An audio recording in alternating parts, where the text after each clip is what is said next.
बिस्मिल्लाहिर्रहमानिर्रहीम। अस्सलामु अलैकुम वरहमतुल्लाहि वबरकातुह। वेलकम माई यूट्यूब चैनल हाफिज़ शफ़ीक। मौजूद सामीन, उम्मीद करता हूँ कि सब खैरियत और आफ़ियत के साथ होंगे। अल्हम्दुलिल्लाह, सूरतुल फ़ील उसका पार्ट 3, जिसके अंदर आज हम आखिरी दो आयत आयत नंबर 4 और 5 पढ़ने जा रहे हैं। हमारा मकसद आपके सामने ये सिर्फ इस सूरत की आखिरी दो आयत पढ़ना ही नहीं होगा, बल्कि इन दो आयत से निकलने वाले तमाम उसूल व ज़वाबित और तजवीदी कवानीन आप हज़रात के सामने रखेंगे, ताकि आप उन उसूल व ज़वाबित और तजवीदी कवानीन को सीख कर उन्हीं को मद्देनज़र रखकर जब बकिया कुरान की तिलावत करना चाहें तो उन्हीं उसूल और ज़वाबित को अप्लाई करते हुए आप कुरान को सही तजवीद के साथ पढ़ सकें। और एक मुसलमान होने की हैसियत से ज़रूरी है कि कुरान को सही तरह से सही तजवीद के साथ पढ़ना बहुत ही ज़रूरी है। तो बहरहाल आइए आज का सबक शुरू करते हैं। अऊज़ु बिल्लाहि मिनश शैतानिर रजीम। बिस्मिल्लाहिर्रहमानिर्रहीम। ता ज़बर रा तर, मीम ज़ेर या मी, तरमी। रा को मोटा पढ़ेंगे, चाहे रा के ऊपर ज़बर हो या पेश हो तो रा मोटा पढ़ा जाता है। और अगर रा खुद साकिन है जैसे यहाँ पर है तो पिछले लफ्ज़ के ऊपर भी ऐसे ही है, अगर ज़बर और पेश है तो रा मोटा पढ़ा जाएगा, और अगर ज़ेर हो तो फिर रा बारीक पढ़ा जाएगा। और इसी तरह रा के नीचे अगर ज़ेर आ जाए तब भी रा बारीक पढ़ा जाता है। तो बहरहाल ता को रा के साथ मिलाएंगे क्योंकि रा साकिन है और ये साकिन की अलामत है।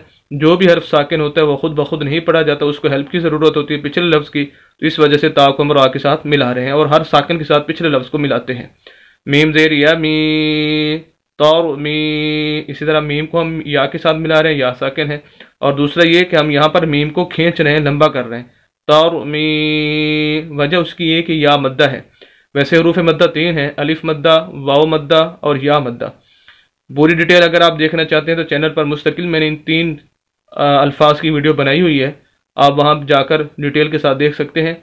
मुख्तसरन यहाँ पर बता देता हूँ या मद्दा के बारे में कि ऐसी या साकिन, ये साकिन की अलामत, ऐसी या साकिन जिसके पिछले लफ्ज़ के नीचे ज़ेर हो।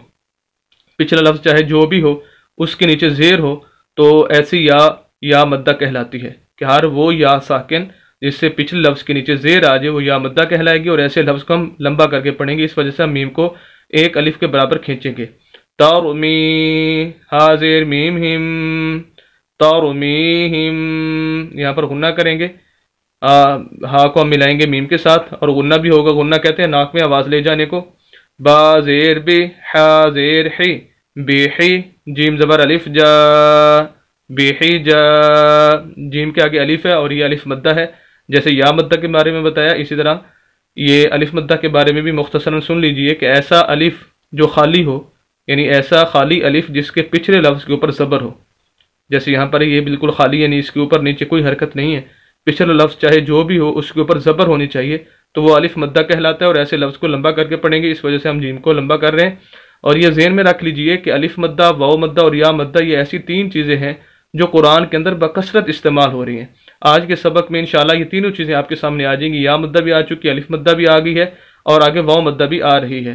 तो तीनों चीज़ें तो ये बहुत ज़्यादा इस्तेमाल होने वाली चीज़ें हैं, इस वजह से इनकी तारीफ़ और ये इनकी जो शक्ल व सूरत है और ये कौन सी होती है तो ये आपको मालूम होना ज़रूरी है। तो बहरहाल ऐसा अलिफ जिसके पिछले लफ्ज़ के ऊपर ज़बर आ जाए अलिफ मद्दा कहलाता है। तो ऐसे लफ्ज़ को हम लंबा करेंगे, यानी जीम को लंबा करके पढ़ेंगे। बेहिजा, रा ज़बर रा, बेहिजारा, ता दो ज़ेर मीम तिम, बेहिजारतिम। मीम मुशद्दद है, शद वाला लफ्ज़ है। ता को हम मीम के साथ मिलाएंगे और गुन्ना भी करेंगे। और दूसरा सुन लीजिए शद के बारे में कि जहाँ भी जिस लफ्ज़ के ऊपर भी शद आ जाती है उसके बारे में 2 उसूल ज़हन में रखें। एक तो ये कि उस लफ्ज़ को 2 मरतबा पढ़ा जाता है, एक मरतबा पिछले लफ्ज़ के साथ मिलाकर और दूसरी मरतबा उस लफ्ज़ की, यानी शद वाले लफ्ज़ के ऊपर नीचे कोई ना कोई हरकत ज़रूर मौजूद होती है, उसके साथ उसको पढ़ना होता है। दूसरा उसूल, शद वाले लफ्ज़ को जो है वो सख्त करके पढ़ते हैं, जैसे और हल्की सी आवाज़ को रोकर। बेहिजारतिम, यहाँ पर गुन्ना भी करना है और मीम को फिर आगे नून के साथ मिलाएंगे क्योंकि नून साकिन है। मीम ज़ेर नून मिन, बेहिजारतिम मिन। यहाँ पर गुन्ना नहीं होगा बल्कि यहाँ पर इख्फा होगा। एक गुन्ना होता है और एक इख्फा होता है। गुन्ना कहते हैं कि लफ्ज़ की जो आवाज़ है उसको क्लियर करना है, जैसे यहाँ पर बेहिजारतिम, मीम की आवाज़ को क्लियर कर रहे हैं हम। और जबकि नून की आवाज़ को क्लियर नहीं करेंगे, इख्फा का माने होता है छुपाना, تو یہاں پر اس کی لفظ آواز کو چھپا کر پڑھیں گے. بحجارت من سین زیر جیم سج جیم زیر یا جی سجی، وہی شد والی بات پچھلے لفظ کے ساتھ بھی ملائیں گے اور اس کے نیچے زیر ہے اس کو بھی پڑھیں گے اور سخت بھی کریں گے اور پھر اسی زیر کو آگے یا کے ساتھ بھی ملائیں گے کیونکہ یا ساکن ہے. سجی لام دو زیر لن سجیلن. جب بنا وقف کے ہم یہاں پر پڑھیں گے تو یہاں پر ہم غنہ کریں گے کیونکہ دو زبر دو زیر دو پیش تنوین پر غنہ ہوتا ہے تو اس وجہ سے یہاں پر بھی غنہ ہوگا، لیکن جب وقف کریں گے تو پھر غنہ نہیں ہوگا. اب پوری ایت ترمیہم بحجارت من سجیل. اب یہاں پر ہم نے وقف کیا، آخری حرف جو لام ہے اس کو ہم نے ساکن کر دیا. جیسے ہی ہم اس کو ساکن کریں گے دو زیر ختم ہو جائیں گی، جب دو زیر ختم ہو جائیں گی تو غنہ بھی نہیں ہوگا. تو سجیل ان سے ہمارا وقف کی صورت میں لفظ ہو جائے گا سجیل.